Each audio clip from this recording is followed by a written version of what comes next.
قل هذه سبيلي أدعو إلى الله. Inilah makamnya sahabat Nabi Muhammad SAW yang paling kaya dan yang paling dermawan dan terkenal dengan sedekahnya, yaitu Sayyidina Utsman bin Affan.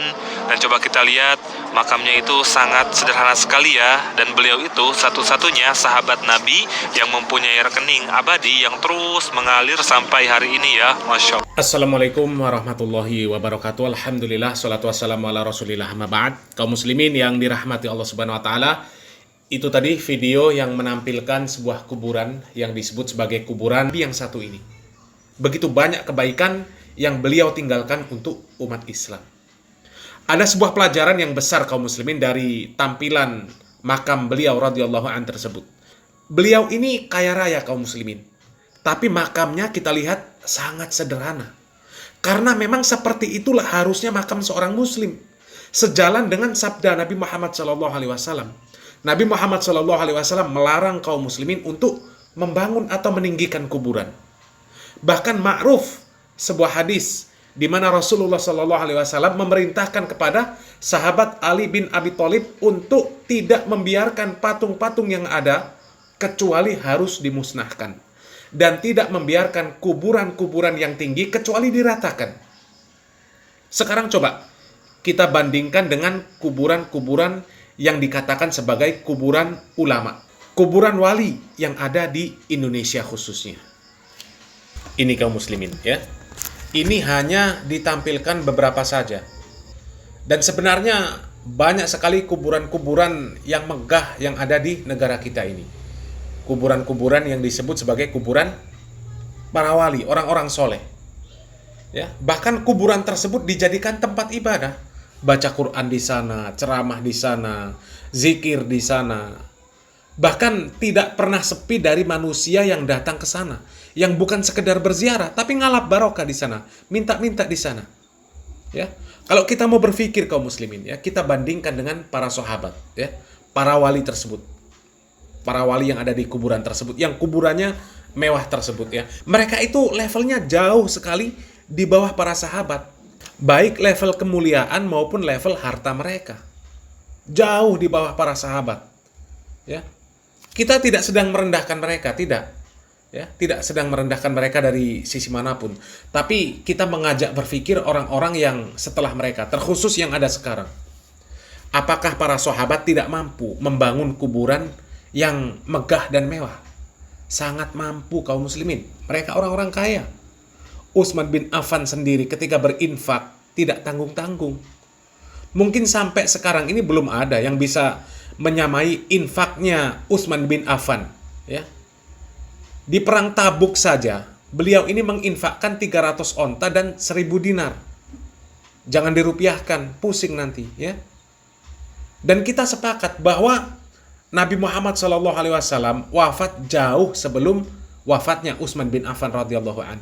Bahkan banyak sekali para sahabat yang wafat sebelum Utsman bin Affan. Mungkin nggak terhitung lagi berapa jumlah para sahabat yang wafat sebelum wafatnya Utsman bin Affan. Tapi tidak ada satupun riwayat yang menceritakan bahwa para sahabat itu membangun kuburan orang-orang soleh yang telah mendahului mereka dengan tujuan memuliakan mereka. Tidak ada. Apalagi dengan tujuan supaya bisa dijadikan sebagai tempat untuk ngalap barokah. Nggak ada kaum muslimin. Padahal mereka ini jelas-jelas orang-orang yang soleh. Ya, orang-orang soleh, orang-orang kaya. Kenapa mereka tidak melakukan yang seperti itu? Karena Rasulullah melarang. Banyak hadis yang menjelaskan tentang dilarangnya mendirikan bangunan di atas kuburan. Masalah kuburan ini Rasulullah ketat kaum muslimin. Makanya ketika awal-awal dakwahnya Nabi Muhammad SAW, dakwahnya Rasulullah itu melarang ziarah kubur. Ziarah kubur itu diharamkan. Rasulullah SAW sendiri mengatakan, kuntu nahaitukum an ziyaratil kubur ala fazuruha fa innahu tudzakkirul maut au tudzakkirukumul akhirah. Dulu aku melarang kalian untuk ziarah kubur, kata Nabi Muhammad SAW. Sekarang berziarah kuburlah, Karena sesungguhnya ziarah kubur itu mengingatkan kalian kepada kematian atau mengingatkan kalian kepada akhirat. Kenapa dahulu Nabi Muhammad SAW melarang untuk ziarah kubur? Karena tauhid umat Islam belum kuat.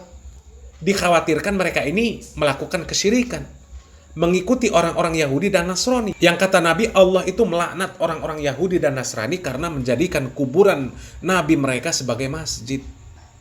Ya. Kemudian di dalam hadis yang lain, riwayat Bukhari dan Muslim dan yang lainnya, Ummu Salamah radhiyallahu anhuma menceritakan kepada Rasulullah SAW tentang gereja dengan rupaka-rupaka yang ada di dalam gereja tersebut yang dia lihat di negeri Habasyah. Maka Rasulullah SAW mengatakan mereka itu adalah suatu kaum yang apabila ada orang yang soleh atau seorang hamba yang soleh meninggal di antara mereka, mereka membuat bangunan di atas kuburannya, membangun sebuah tempat untuk ibadah, dan mereka membuat di dalam tempat tersebut rupaka-rupaka. Mereka itulah makhluk yang paling buruk di hadapan Allah pada hari kiamat. Kata Nabi Muhammad SAW, mereka itu adalah makhluk yang paling buruk kaum muslimin. Tapi sekarang kita lihat kuburan-kuburan orang soleh mereka bangun dengan megah, disiapkan tempat untuk ibadah di sana, berzikir, membaca Al-Quran, ngalap barokah, minta-minta di sana, dipasang foto-foto orang-orang soleh. Ya, itu semua jelas-jelas melanggar sabda Nabi Muhammad SAW. Dan seandainya yang seperti itu dibolehkan kaum muslimin, dibolehkan di dalam syariat Islam, maka para sahabat, tabi'in, atba'ut tabi'in, pasti mereka itu membangun kuburan-kuburan orang soleh yang telah meninggal mendahului mereka. Dan mereka akan bertabaruk dengan kuburan-kuburan tersebut. Sehingga cukup sebagai bukti bahwasanya perkara tersebut adalah perkara yang tidak disyariatkan di dalam agama Islam. Bahkan itu adalah perkara yang dibenci di dalam agama Islam, adalah tidak adanya orang-orang soleh terdahulu yang melakukan seperti itu. Tidak ada. Ya, mudah-mudahan yang sedikit ini bermanfaat. Barakallahu fikum. Wassalamualaikum warahmatullahi wabarakatuh.